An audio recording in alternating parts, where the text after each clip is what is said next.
बिस्मिल्लाहिर्रहमानिर्रहीम। Chapter number 2 quadratic equation exercise 2.1 question number 5 solve x square plus 6x equals to 9 by graphing and factoring method. हमें एक quadratic equation यहाँ पर given है और हमें इसे दो मेथड से सोल्व करना है।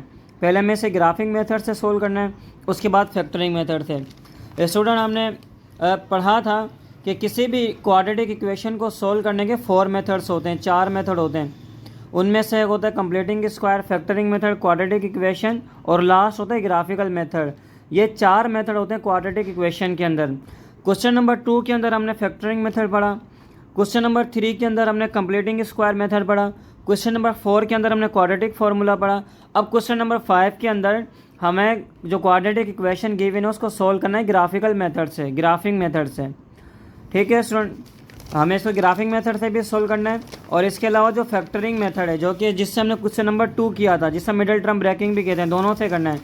तो सबसे पहले इससे स्टूडेंट करना है ग्राफिकल मेथड से। स्टूडेंट, किसी भी क्वाड्रेटिक इक्वेशन को ग्राफिकली सोल्व करने के लिए सबसे पहले हम उस क्वाड्रेटिक इक्वेशन का ग्राफ बनाएंगे। जब हम उस क्वाड्रेटिक इक्वेशन का ग्राफ बना लेते हैं, उस ग्राफ से फिर हम उस क्वाड्रेटिक इक्वेशन का सॉल्यूशन फाइंड करते हैं। अब क्वाड्रेटिक इक्वेशन का ग्राफ बनाते कैसे हैं, उसके कुछ स्टेप्स हैं। उन स्टेप्स की हेल्प से हम इजीली किसी भी क्वाड्रेटिक इक्वेशन का ग्राफ हम ड्रॉ कर लेते हैं। स्टूडेंट, जो भी हमारे पास क्वाड्रेटिक इक्वेशन है उसका जब हम ग्राफ बनाएंगे तो वो हमेशा कुछ इस तरीके से बनता है। इसको आप अच्छे तरीके से अंडरस्टैंड करें। ठीक है स्टूडेंट, कप टाइप बनता है, इससे हम कहते हैं पैराबोला।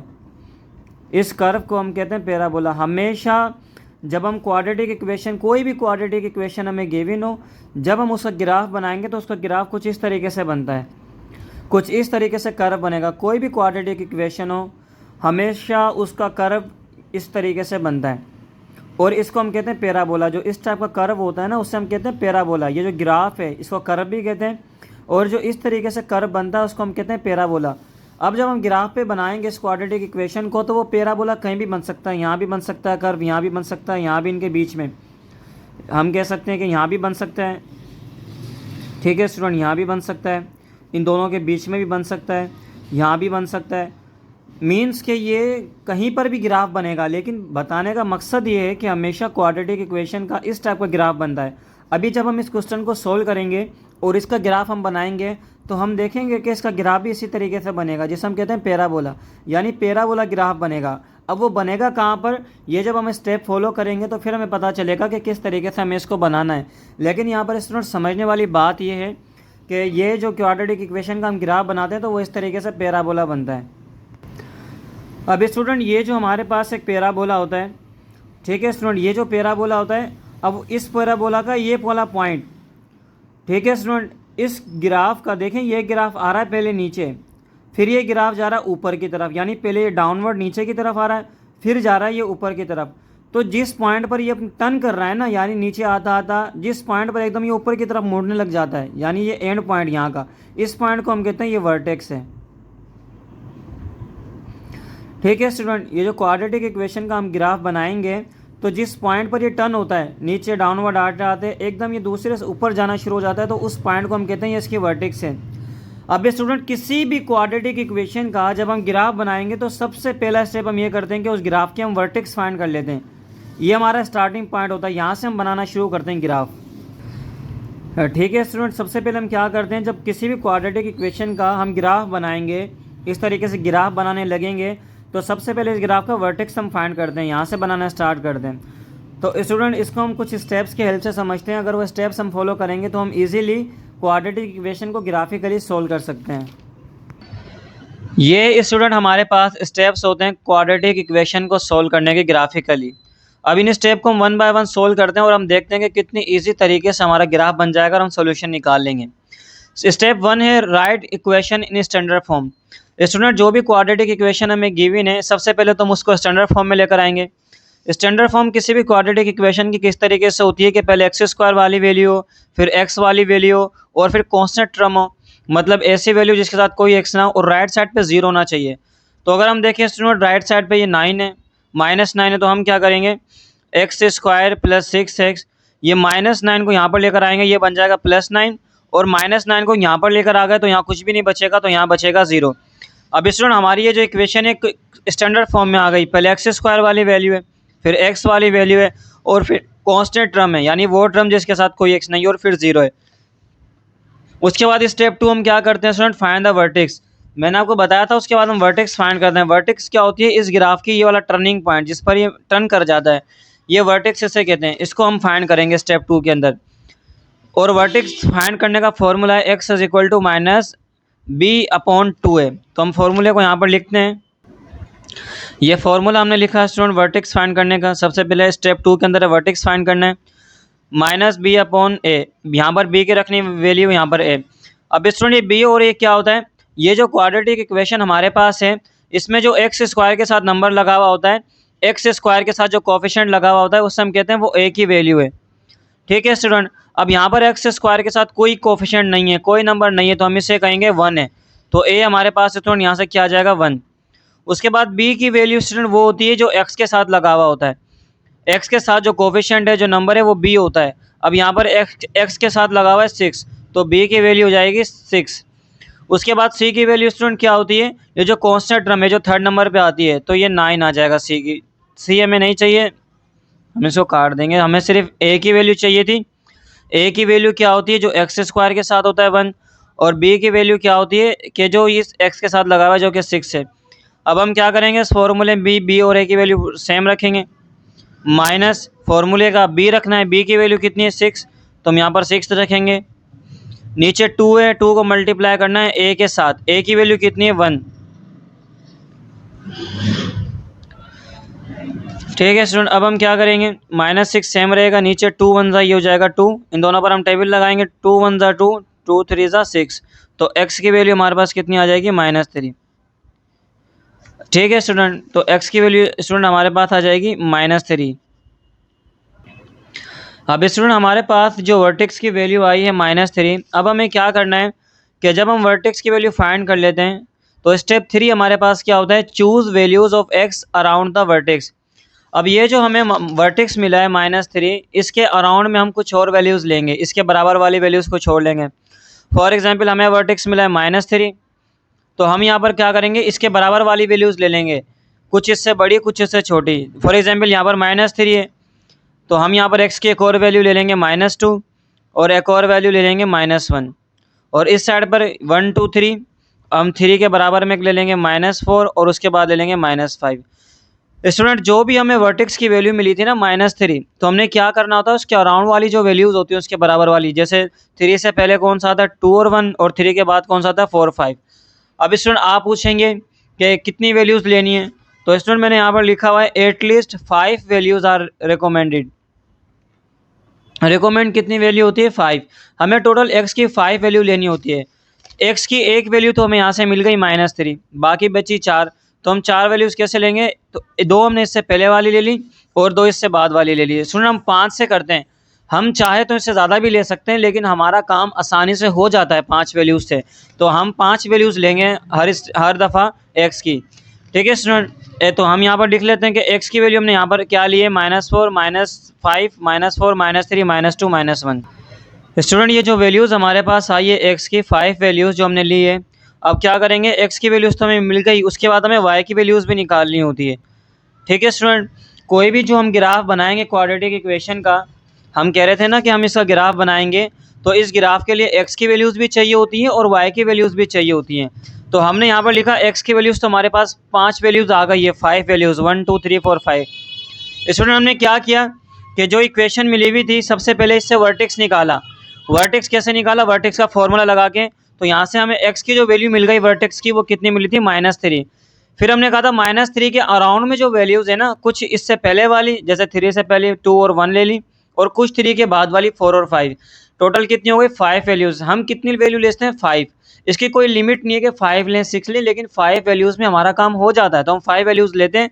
उसके बाद x की वैल्यू तो ये 5 वैल्यूज़ आ गई, हमें यही y की वैल्यू भी अब चाहिए। ग्राफ बनाने के लिए x और y दोनों चाहिए होता है, तो हम क्या करेंगे, x की 5 वैल्यूज़ आ गई, अब हमें y की वैल्यूज़ भी चाहिए। अब स्टूडेंट y की वैल्यू भी निकालनी है, तो हम यहाँ पर स्टेप नंबर 4 है, put dose x values in equation. अब ये जो हमें x की इक्वेशन मिल गई है ना, x की वैल्यूज़ मिल गई है, इन x की वैल्यूज़ को हम इक्वेशन के अंदर पुट करेंगे एन कैलकुलेट y वैल्यूज़, और वहाँ से हमें y की वैल्यूज़ मिल जाएंगी कि जो हमें चाहिए।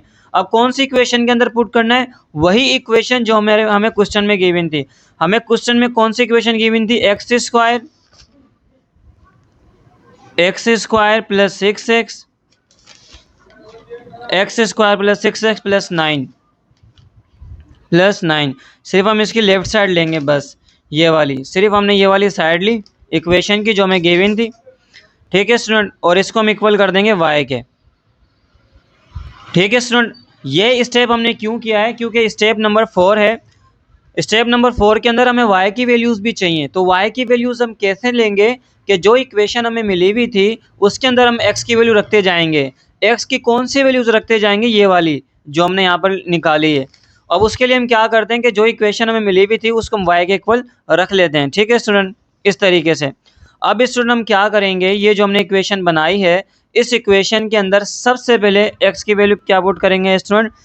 -3 पुट करेंगे, कोई सी भी कर लें। पहले हम क्या करेंगे स्टूडेंट, सबसे पहले -4 पुट करेंगे, -5 पुट करेंगे इस इक्वेशन में, फिर -4 रखेंगे, -3, -2, -1। इस तरीके से जब x की 5 वैल्यूज़ हम अलग अलग करके इसमें पुट करेंगे तो हमें y की 5 अलग अलग वैल्यूज़ मिल जाएगी। किस तरीके से स्टूडेंट, इसको आगे कंटिन्यू हम करते हैं।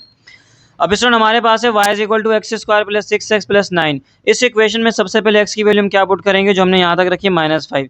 तो हम यहाँ पर लिखते हैं पुट x = -5। इस इक्वेशन के अंदर जहाँ जहाँ पर x है वहाँ पर हम पुट करेंगे -5। तो y तो सेम रहेगा, x का स्क्वायर, x की वैल्यू हमने कितनी पुट करी है? -5। हमने -5 का स्क्वायर किया प्लस 6 है इक्वेशन में, फिर x है, x की वैल्यू -5 हमने पुट की है प्लस 9। अब स्टूडेंट -5 का स्क्वायर, जब भी नेगेटिव नंबर का स्क्वायर हो, जब भी माइनस वाली वैल्यू का पावर इवन हो 2, 4, 6, तो उसका आंसर हमेशा प्लस में ही आता है। तो 5 का स्क्वायर करेंगे तो 25 और ये माइनस प्लस बन जाएगा। ठीक है स्टूडेंट, और ये प्लस 6 को मल्टीप्लाई करना है -5 से, प्लस माइनस माइनस 6 को 5 से मल्टीप्लाई करवाएंगे 30 प्लस 9 25 स्टूडेंट सेम ही रहेगा। -30 प्लस 9, माइनस प्लस माइनस, इनको माइनस करना है। 30 में से 9 माइनस होंगे 21, और बड़ी वैल्यू के साथ माइनस है तो माइनस आ जाएगा। 25 में से माइनस होंगे 21, आंसर आ जाएगा 4।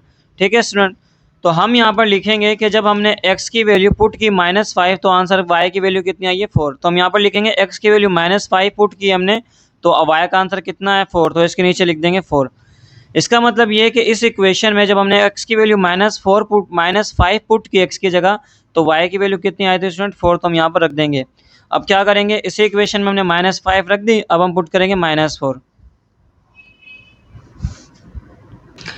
अब हम यहाँ पर लिखेंगे पुट x = -4। जहाँ जहाँ पर x है वहाँ पर -4 को पुट करेंगे। y सेम रहेगा, x का स्क्वायर करना है, x कितना लिया है हमने? -4 का स्क्वायर किया प्लस 6 हमने लिखा, फिर x रखना है, x की वैल्यू कितनी? -4, तो हमने वो रखी प्लस 9।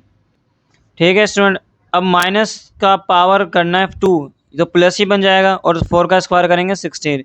जब भी माइनस के ऊपर पावर इवन हो 2, 4, 6, 8, तो प्लस का ही आंसर आता है, प्लस का 16। इनको मल्टीप्लाई करना है, प्लस माइनस माइनस, 6 4 जा 24 प्लस 9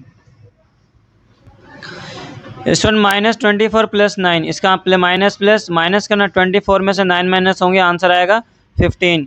बड़ी वैल्यू के साथ माइनस है तो माइनस। स्टूडेंट 16 माइनस 15, आंसर आ जाएगा 1। ठीक है स्टूडेंट, तो हम यहाँ पर लिखेंगे कि जब हमने x की वैल्यू -4 पुट की तो y का आंसर आया 1। तो हम लिखेंगे x की वैल्यू -4 पुट की तो y का आंसर आया 1। ठीक है स्टूडेंट, हम यहाँ पर लिखेंगे 1। हाँ स्टूडेंट, ये हमारे पास इक्वेशन थी। अब हमने इस इक्वेशन के अंदर एक दफ़ा -5 पुट किया, -4, अब पुट करेंगे -3। तो स्टूडेंट हम यहाँ पर लिखते हैं पुट x = -3। अब जहाँ जहाँ पर x होगा उसके जगह हम पुट करेंगे -3। तो y तो स्टूडेंट सेम ही रहेगा, x का स्क्वायर करना है, x की वैल्यू -3 हमने पुट किया तो -3 का स्क्वायर करेंगे प्लस 6, फिर हमें x लिखना है, x की वैल्यू हमने -3 लिखी हुई है प्लस 9। उसके बाद स्टूडेंट क्या करेंगे, नेगेटिव नंबर का जब स्क्वायर करेंगे तो प्लस ही बन जाता है, और 3 का स्क्वायर ही हो जाएगा 9। इनको मल्टीप्लाई करना है, प्लस माइनस -6 को 3 से मल्टीप्लाई करवाएंगे 18 प्लस 9 सेम ही रहेगा। ठीक है स्टूडेंट, 9 को हमने सेम ही रखा, -18 प्लस 9, ये -9 हो जाएगा, और 9 में से 9 माइनस होंगे स्टूडेंट, ये हो जाएगा 0। तो जब हमने x की वैल्यू -3 पुट की तो y का आंसर आया 0। तो हम यहाँ पर -3 जब हमने x की वैल्यू पुट की तो y का आंसर आया 0। ठीक है स्टूडेंट, अब इसी सेम इक्वेशन में y की जगह x की जगह हम पुट करेंगे -2। स्टूडेंट y तो सेम ही रहेगा, x का स्क्वायर करना है, x की वैल्यू क्योंकि हम -2 पुट कर रहे हैं तो -2 का स्क्वायर हो जाएगा, फिर +6 और फिर हमें x की वैल्यू रखनी है, x कितना -2 हमने यहाँ पर रखा +9। अब इसको सॉल्व कर लेंगे, -2 का स्क्वायर, स्टूडेंट माइनस का जब स्क्वायर होगा तो प्लस ही होगा, 2 का स्क्वायर करेंगे ये हो जाएगा 4। इनको मल्टीप्लाई करना है, प्लस माइनस माइनस, 6 को 2 से मल्टीप्लाई करवाएंगे ये हो जाएगा 12 + 9। इसको सॉल्व करेंगे स्टूडेंट, -12 + 9, माइनस प्लस माइनस, इनको माइनस करना, 12 में से 9 माइनस होंगे आंसर आएगा 3, और बड़ी वैल्यू के साथ माइनस है तो माइनस, और 4 में से 3 माइनस होंगे 1 आंसर आएगा। तो हम यहाँ पर लिखेंगे जब x की वैल्यू हमने -2 पुट की तो आंसर आया 1। तो हम इसको यहाँ पर लिख देंगे, हमने जो बॉक्स बनाया हुआ है कि जब हमने x की वैल्यू माइनस पुट की तो आंसर आया y का 1। उसके बाद हम क्या करेंगे, इसी सेम इक्वेशन में अब क्या पुट करेंगे, x की जगह -1। ठीक है स्टूडेंट, तो ये हमारे पास इक्वेशन है x², तो हम यहाँ पर लिख लेते हैं। ठीक है स्टूडेंट, ये हमारे पास इक्वेशन थी। अब इस इक्वेशन में हमें क्या पुट करना है, x की जगह -1, तो पहले x² है तो x की वैल्यू हमने -1 रखी है तो हम लिखेंगे -1 का स्क्वायर। ठीक है स्टूडेंट, उसके बाद +6 तो हमने +6 लिखा।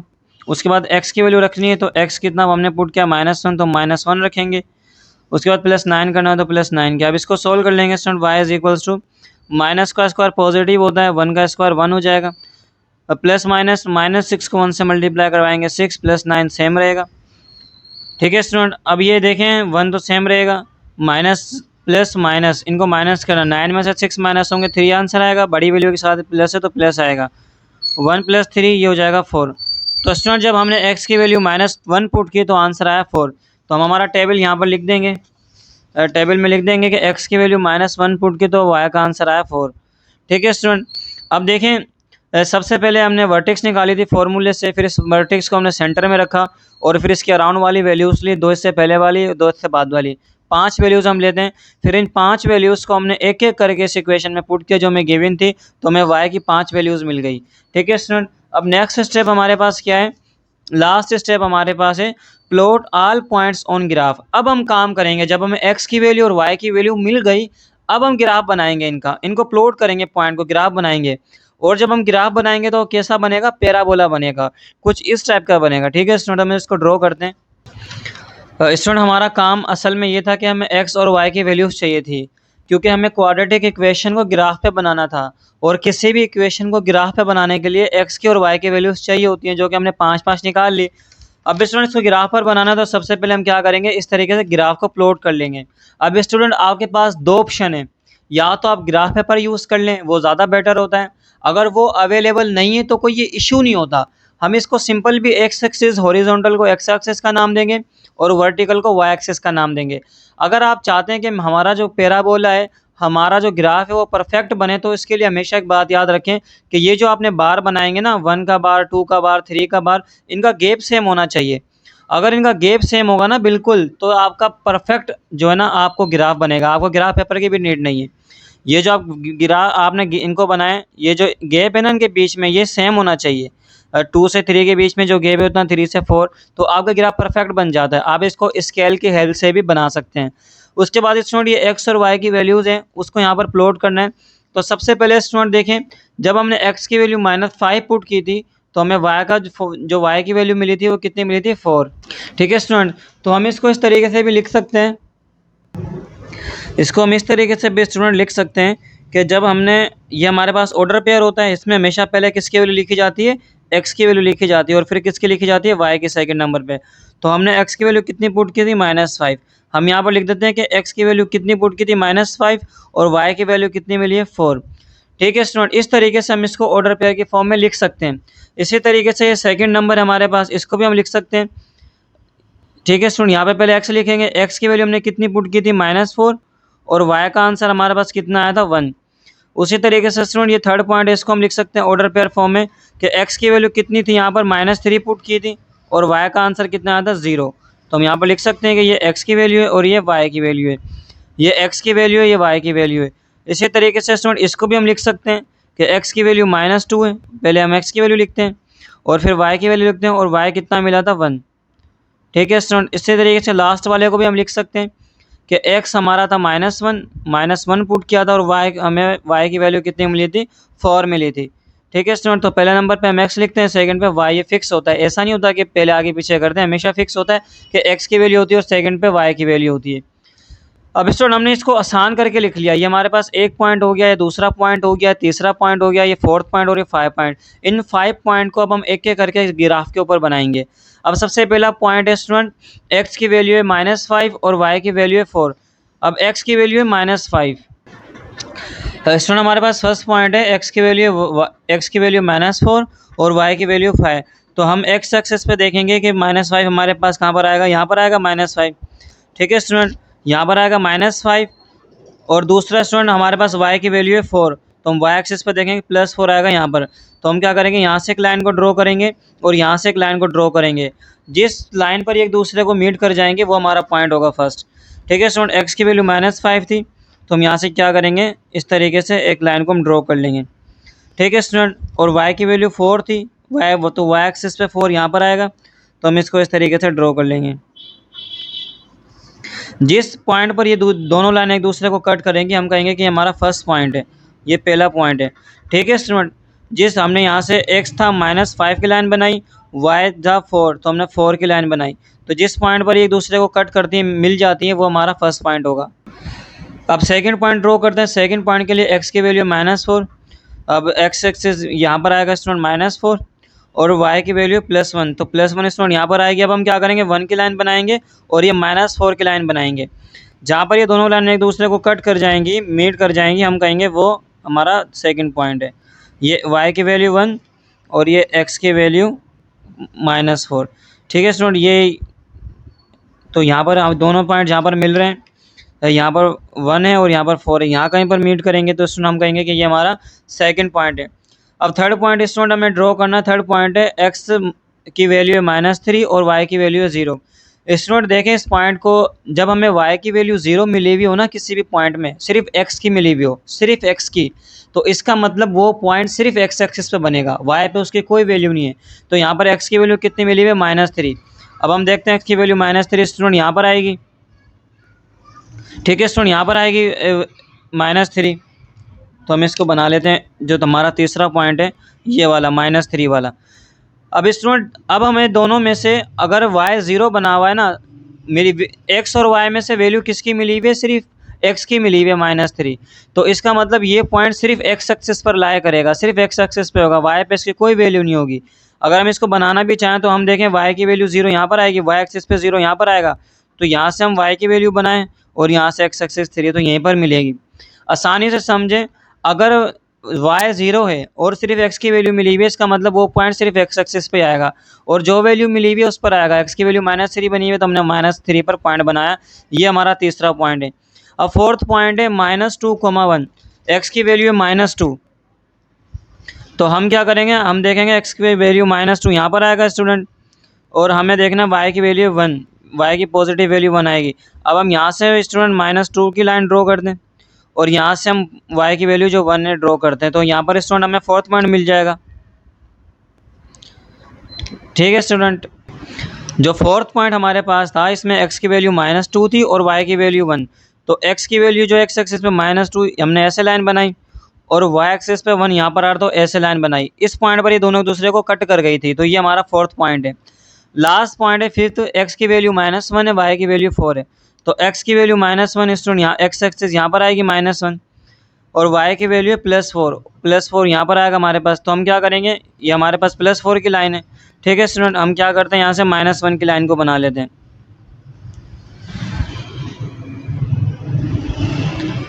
ठीक है स्टूडेंट, ये x की वैल्यू -1 है और ये y की वैल्यू 4 है, ये यहाँ पर एक दूसरे को कट कर रही है, तो ये हमारा फिफ्थ पॉइंट है। ये 5 पॉइंट हमको ड्रॉ करने होते हैं। ठीक है स्टूडेंट, अब जब ये 5 पॉइंट हमने ड्रॉ कर लिया, हमने कैसे बनाया, सबसे पहले हमने ये टेबल बनाया था। अब ये टेबल बनाने के बाद हमने x की वैल्यू माइनस पुट की थी, 5 इक्वेशन में तो 4 आया था, -4 पुट की थी, 1 आया था, तो ये x की वैल्यूज़ थी, ये y की वैल्यूज़ थी। हमने इसको इस तरीके से ब्रैकेट में बना के लिख लिया। ब्रैकेट का रूल ये होता है कि पहले ऑर्डर पेयर फॉर्म का, कि पहले x आता है y, हमने कहा x की वैल्यू -5 है, y की 4 है। इस कॉलम को देखें तो x की -4 है, y की वैल्यू 1 है। तो इसी तरीके से सारे पॉइंट को लिखा और हमने इसको ड्रॉ किया। अब स्टूडेंट ये 5 के 5 पॉइंट 1 2 3 4 5 ये हमें ड्रॉ हो गए 5 पॉइंट। ठीक है स्टूडेंट, जब हम इन 5 पॉइंट को प्लॉट कर लिया, पाँचों पॉइंट को, अब हम क्या करते हैं, ये जो पेंसिल से हमने लाइन बनाई थी अपने पॉइंट्स को प्लॉट करने के लिए, इसको हम इरेज कर सकते हैं अब, क्योंकि हमारा पॉइंट जो है हमें वाज़े नज़र आ जाएंगे, बिल्कुल क्लियर। अब ये स्टूडेंट हमारे पास 5 पॉइंट थे जो कि हमने यहाँ पर ड्रॉ किए। अब स्टूडेंट हम क्या करेंगे कि ये जो हमें 5 पॉइंट मिले हैं, इसको हम थोड़ा सा जूम कर लेते हैं ताकि थोड़ा सा क्लियर हो जाए। अब स्टूडेंट हमारे पास ये जो 5 पॉइंट हमें मिले हैं, हमने 5 पॉइंट ड्रॉ किए। अब हम क्या करेंगे कि इन पॉइंट्स को मिला देंगे आपस में, कर्व बनाएंगे। ठीक है स्टूडेंट, तो हम इनको इस तरीके से ड्रॉ कर लेते हैं।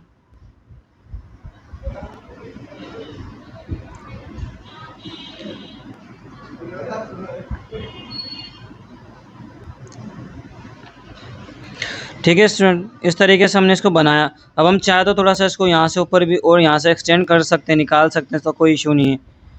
ठीक है स्टूडेंट, तो ये हमने बनाया ग्राफ, 5 प्लॉट, ये जो 5 हमारे पास पॉइंट थे इसको ड्रॉ करके ग्राफ बनाया। अब स्टूडेंट ये जो हमारे पास कर्व बना, ये असल में क्वाड्रेटिक इक्वेशन जो हमें गिवन थी उसका कर्व बन गया। अब देखिए स्टूडेंट, मैंने आपको स्टार्ट में ही बताया था कि जो हमारे पास क्वाड्रेटिक इक्वेशन होती है उसका कर्व हमेशा ऐसे बनता है। ठीक है स्टूडेंट, ये मैंने आपको स्टार्ट में बता दिया था कि ऐसे कर्व बनता है हमेशा। तो हमने जो कर्व बनाया वो कैसा बना, ऐसा ही बनाना है स्टूडेंट। और इस कर्व को हम क्या नाम देते हैं, पैराबोला का। तो ये हमारे पास एक पैराबोला बन गया जो कि हमें क्वाड्रेटिक इक्वेशन गिवन थी, उसका पैराबोला हमने उसका ग्राफ बना लिया। अब इससे स्टूडेंट सॉल्यूशन कैसे निकालते हैं। अब देखिए स्टूडेंट, हमारे पास कंडीशन ये होती है कि अगर हमारा कर्व, हमारा जो पैराबोला बनाए, अगर वो एक्स एक्सिस को टच कर जाए, उसकी वर्टेक्स स्टूडेंट क्या होती है, मैंने पहले भी बताया था कि वो पॉइंट जिस पर ये ग्राफ टर्न कर जाता है, नीचे आता आता एकदम ऊपर चला जाता है, तो इसको वर्टेक्स बोलते हैं। ये हमारा पॉइंट वर्टेक्स है। अगर हमारा जो ग्राफ बनाए, हमारा जो कर्व बनाए, हमारा जो पैराबोला बनाए, अगर वो एक्स एक्सिस को टच कर जाए, ठीक है स्टूडेंट, इस केस में अगर वो हमारा पैराबोला एक्स एक्सिस को टच कर जाए, उसकी जो वर्टिक्स है अगर वो एक्स एक्सिस को टच कर जाए, तो एक्स की जिस वैल्यू को टच करेगा वो हमारा सॉल्यूशन होता है। तो स्टूडेंट ये एक्स एक्सिस है, हमने जो कर्व बनाया उसने, इस कर्व ने इस एक्स एक्सिस को किस पॉइंट पे टच किया है, -3 पे टच किया है। तो हम कहेंगे कि जो हमारा सॉल्यूशन होगा वो सॉल्यूशन हमारा कितना होगा स्टूडेंट, ये -3 होगा। इसका सॉल्यूशन कितना होगा स्टूडेंट, -3। मैं दोबारा रिपीट कर देता हूँ कि जो हमने ग्राफ बनाया है, जो हमने कर्व बनाया है, अगर वो कर्व एक्स एक्सिस के किसी एक पॉइंट को टच कर जाए, तो ये एक्स एक्सिस थी और ये हमारा ग्राफ था। हमने देखा कि एक्स एक्सिस पे टच कर गया, और कौन सी एक्स की कौन सी वैल्यू पे टच किया है, -3 पे। तो एक्स की जिस वैल्यू पे टच कर जाएगा, जिस वैल्यू पे इसकी वर्टेक्स आएगी, जिस वैल्यू से गुजरेगा, वो हमारा सॉल्यूशन होता है। तो हमारा सॉल्यूशन स्टूडेंट यहाँ पर क्या है, -3। ये सॉल्यूशन स्टूडेंट हमने निकाला है ग्राफिकल मेथड से, इसे ग्राफिकल मेथड कहते हैं। अब मैं एक दफ़ा दोबारा इसको रिपीट कर देता हूँ, हमने इसको कैसे बनाया। स्टूडेंट हमारे पास सबसे पहले इक्वेशन गिवन थी, -9 को वहाँ पर लेकर प्लस, ये हमारे पास स्टैंडर्ड फॉर्म में आ गई थी। फिर हमने सबसे पहला स्टेप क्या करना होता है, वर्टेक्स निकालनी होती है। वर्टेक्स का फॉर्मूला होता है x = -b/a। ए की वैल्यू 1 थी, बी की वैल्यू 6 थी, वो पुट की, तो यहाँ से x की वैल्यू 1 मिल गई हमें, -3। ये सिर्फ एक वैल्यू मिली थी, हमें 5 वैल्यू चाहिए होती है। तो हम क्या करते हैं, -3 जो हमें मिला, इसके अराउंड में जो वैल्यूज़ होती हैं, इससे पहले वाली और इससे बाद वाली दो वैल्यूज़ ले ली, क्योंकि हमें 5 वैल्यूज़ चाहिए होती है कम से कम। तो हमने 5 वैल्यूज़ x की ली। फिर इन x की वैल्यूज़ को, ये जो इक्वेशन थी हमारे पास, जिसकी जो लेफ़्ट साइड थी, इस लेफ़्ट साइड को हमने y के इक्वल किया, और इसमें x की वैल्यू रखते गए। पहले x की वैल्यू -5 पुट की, फिर x की वैल्यू -4 पुट की, तो हमें y की 5 वैल्यूज़ मिल गई स्टूडेंट। फिर जब हमें x और y की 5 वैल्यूज़ मिल गई, तो हमने इसको ऑर्डर पेयर फॉर्म में लिख लिया कि x की वैल्यू -5 और y की वैल्यू 4 है, x की वैल्यू -4 है, y की वैल्यू 1 है, x की वैल्यू -3। 5 पॉइंट हमें मिले थे। फिर इन 5 पॉइंट को हमने क्या किया था स्टूडेंट, ग्राफ पे प्लॉट किया था। ये हमने 5 प्लॉट किया था, 5 1 2 3 4 5। इन 5 पॉइंट को बनाने के बाद हमने इसको इस तरीके से मिला दिया था पाँचों पॉइंट को। तो हमने देखा था एक पैराबोला बना था, एक कर्व। सॉल्यूशन कैसे निकाला कि ये ग्राफ एक्स एक्सिस की जिस वैल्यू को टच करता है वही हमारा सॉल्यूशन होता है। तो हमने देखा कि इस कर्व ने एक्स एक्सिस को किस पॉइंट पे टच किया है, -3 पे, तो ये हमारा सॉल्यूशन है। अब इसी क्वाड्रेटिक इक्वेशन को फैक्टरिंग मेथड से भी सॉल्व करना है। क्वेश्चन में कहा गया है फैक्टरिंग मेथड का मतलब मिडिल टर्म ब्रेकिंग हम उससे करते हैं। अब स्टूडेंट वही सेम इक्वेशन है, x square plus six is equal to -9। इसको सोल्व करना फैक्टरिंग मेथड से। फैक्टरिंग मेथड हम एक क्वेश्चन नंबर 2 के अंदर अच्छे तरीके से सीख कर आए, जिसे मिडिल टर्म ब्रेकिंग भी कहते हैं। सबसे पहले वही काम करेंगे, जो इक्वेशन मिली हुई है उसको स्टैंडर्ड फॉर्म में लेकर आएंगे। स्टैंडर्ड फॉर्म का मतलब यहाँ पर कुछ भी नहीं होना चाहिए, यहाँ पर 0 होना चाहिए। तो हम क्या करेंगे, इस -9 को यहाँ पर ले आएंगे, लेफ्ट साइड में तो ये प्लस का 9 हो जाएगा, और -9 को क्योंकि वहाँ पर लेगा, यहाँ कुछ नहीं बता तो 0 बचेगा। अब स्टूडेंट हम क्या करते हैं, मिडिल टर्म ब्रेकिंग का मतलब है कि जो मिडल में जो वैल्यू है ना 6, इस 6 को हमें ब्रेक करना है दो वैल्यूज़ के अंदर, इसको तोड़ना है। ठीक है स्टूडेंट, इस वैल्यू को कैसे ब्रेक करना है, कैसे तोड़ना है, 2 नंबर के अंदर तोड़ना है। अब 2 नंबर हमने ऐसे चूज़ करने हैं, ऐसे 2 नंबर सेलेक्ट करने हैं कि जब उन 2 नंबर को प्लस करें तो हमें 6 मिल जाए, और उन दोनों को मल्टीप्लाई करें तो हमें वही आंसर मिलना चाहिए जो कि फर्स्ट टर्म को लास्ट टर्म पे मल्टीप्लाई करने पे मिल रहा है। अब फर्स्ट टर्म स्टूडेंट हमारे यहाँ पर क्या है, एक्स स्क्वायर के साथ है 1, तो हमारे पास फर्स्ट वैल्यू हो गई 1। 1 को मल्टीप्लाई करें लास्ट टर्म से, 1 को 9 से मल्टीप्लाई करें 9 आ रहा है, तो फर्स्ट टर्म को 1 को लास्ट टर्म 9 से मल्टीप्लाई करने पे 9 आ रहा है। तो अब हम 2 नंबर ऐसे देखेंगे कि उन 2 नंबर को जब प्लस करें तो मिडिल टर्म मिल जाए 6, और उन दोनों को मल्टीप्लाई करें तो वही मिलना चाहिए आंसर कि जो फर्स्ट टर्म को लास्ट टर्म पे मल्टीप्लाई करने पे 9 आ रहा है। अब स्टूडेंट वो 2 नंबर हमारे पास कौन से, एक है हमारे पास 3 और दूसरा भी हमारे पास कौन सा है 3। 3 और 3 को प्लस करेंगे तो क्या मिलेगा 6, 3 और 3 को मल्टीप्लाई करेंगे तो क्या मिलेगा 9, क्योंकि फर्स्ट टर्म को लास्ट टर्म से करने पे 9 आ रहा है, तो इनको मल्टीप्लाई करने से 9 आएगा। अब स्टूडेंट हम क्या रखते हैं, पहली वैल्यू तो हम सेम ही रखते हैं मिडिल टर्म ब्रेकिंग में, लास्ट वाली वैल्यू भी सेम ही रखते हैं। चेंजेस किस पर आते हैं, मिडिल टर्म में, मिडिल टर्म को ब्रेक करते हैं, इसको तोड़ते हैं। तो 6 आना स्टूडेंट, उसके जगह हमने क्या रखा है 3 और 3। ठीक है स्टूडेंट, अब हम क्या करते हैं, दोनों के साथ प्लस साइन रखेंगे जब तो ये 6 बनेगा, प्लस साइन रखेंगे ना, दोनों को प्लस करेंगे जब तो 6 रखेगा। अगर एक के साथ प्लस लगा दें दूसरे के साथ माइनस तो 0 आंसर आएगा। इनको माइनस करेंगे, प्लस प्लस माइनस माइनस हो जाएगा तो 0 आंसर आएगा। हमें क्या चाहिए 6 चाहिए, तो दोनों के साथ प्लस साइन लगाना पड़ेगा ना, +3 +3 +6 होता है। तो इस तरीके से पता चलता है साइन कौन से लगाने, दोनों के साथ प्लस रखेंगे जब भी 6 मिलेगा। अब क्या करते हैं स्टूडेंट, ये जो 2 नंबर मिले हैं इनके साथ वही वेरिएबल हम लगाएंगे जो कि मिडिल टर्म में लगा हुआ था। अब मिडिल टर्म में कौन सा वेरिएबल था, x, तो इन दोनों के साथ हम क्या लगाएंगे x। ठीक है स्टूडेंट, ये हमने कर ली मिडिल टर्म ब्रेकिंग। अब नेक्स्ट स्टेप क्या होता है कि फर्स्ट की 2 वैल्यूज़ में से कॉमन लेते हैं और लास्ट की 2 वैल्यूज़ में से कॉमन लेते हैं। अब यहाँ से स्टूडेंट देखें दोनों में से क्या कॉमन आ रहा है, तो दोनों में x मौजूद है, तो हमने x, अच्छा x भी हम कौन सा कॉमन लेते हैं स्टूडेंट, जो छोटा पावर होता है, ये x पावर 2 है, ये x पावर 1 है, तो जो छोटा होता है x पावर 1 कुछ नहीं है तो पावर 1 है, तो इसको कॉमन लिया। ठीक है स्टूडेंट, अब ये एक्स स्क्वायर था यानी 2x थे, एक x बाहर आ गया कॉमन, तो अंदर कितने x बचेंगे, एक x बचेगा +3। अब ये एक ही x था x पावर 1, वही हमने कॉमन ले लिया तो 3 बचेगा। अब स्टूडेंट इन दोनों में से क्या कॉमन आ रहा है, इन दोनों में तो x नहीं है, इन दोनों में हम देखेंगे कि 3 और 9 है, तो हम यहाँ से ऐसा मतलब ऐसा नंबर कॉमन लेते हैं जिसके टेबल में 3 भी है 9 भी, तो हम लेंगे 3 कॉमन लेंगे यहाँ से, क्योंकि 3 के टेबल में 3 भी आता है 9 भी, 3 के टेबल। अब स्टूडेंट ये 2 वैल्यूज़ हैं, अब हम इसको देखते हैं, 3x है, 3 तो हमने कॉमन ले लिया तो यहाँ पर क्या बचेगा x, और 9, अब हमने 3 कॉमन लिया हुआ है तो हम देखेंगे कि 3 के टेबल में 9 कितने टाइम आता है, 3 टाइम आता है, तो यहाँ 3 आ जाएगा इक्वल टू 0। स्टूडेंट जब भी हम मिडिल टर्म ब्रेकिंग करते हैं तो ये 2 ब्रैकेट हमेशा सेम आने चाहिए, नहीं आते तो इट मीन गलत किया है। अभी हमारे सेम आ गए, इट मीन्स कि हमने करेक्ट किया है। तो अब हम क्या करते हैं, ये 2 ब्रैकेट जो सेम हो जाते हैं उनको हम एक ही दफ़ा लिखेंगे, एक ही बार लिखेंगे, x + 3 एक बार लिखा। अब जो बच रहा है उसको एक दफ़ा लिखेंगे, बच क्या रहा है, यहाँ पर x बच रहा है इसको लिखा, और +3 बच रहा है इसको लिखा। जो सेम होता है इसको एक बार लिखा, और जो बच रहा है वो हमने यहाँ पर लिखा। अब हम क्या करते हैं स्टूडेंट, ये जो 2 ब्रैकेट हैं मल्टीप्लाई हो रहे हैं और ये 0 के इक्वल हैं, तो हम क्या करते हैं, इस एक ब्रैकेट को अलग 0 के इक्वल लेंगे, x + 3 = 0, और इस वाले जो सेकंड ब्रैकेट है इसको हम अलग 0 के इक्वल लेंगे। अब स्टूडेंट यहाँ से x की वैल्यू निकालनी है तो +3 को वहाँ लेकर जाएंगे -3 हो जाएगा, और यहाँ से भी x की वैल्यू +3 है, वहाँ लेकर जाएंगे तो ये हो जाएगा -3। तो यहाँ से भी x की वैल्यू निकालिए तो कितनी आई है, -3। यहाँ से भी स्टूडेंट x की वैल्यू आई है -3, और यहाँ से -3 आई है। तो स्टूडेंट जब हमने इस क्वेश्चन को फैक्टरिंग मेथड से किया, मिडिल टर्म ब्रेकिंग से सोल्व किया, तो हमारे पास कितना आंसर आ रहा है, -3 आंसर आ रहा है। ठीक है स्टूडेंट, और जब हमने इसको ग्राफिकल मेथड से सोल्व किया था तो हमारा ये जो ग्राफ है किसको टच करा था, x की वैल्यू को -3, तो ग्राफिकल मेथड से सोल्व किया, जब भी आंसर -3 आ रहा था, और जब इसको मिडिल टर्म ब्रेकिंग करके सोल्व किया तब भी आंसर स्टूडेंट -3 आया है। इट मीन्स कि हमने बिल्कुल सही क्वेश्चन किया है। क्वेश्चन नंबर 4 हुआ कंप्लीट।